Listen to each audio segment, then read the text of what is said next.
Hey, this is a 2024 Toyota Corolla Cross. Actually, I had to reset the maintenance required oil life. I'm using this right here.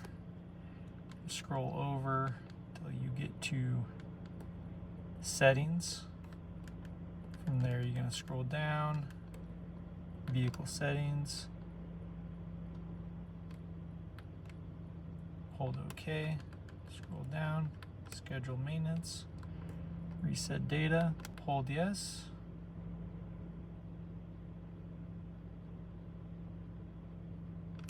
And that resets it. You'll have to wait about 5 seconds for it to reset. So hopefully that helps. Oil maintenance is right here as well, and you can reset it doing the same thing. So that's how you do it. Let me know if you have any questions, and thanks for watching.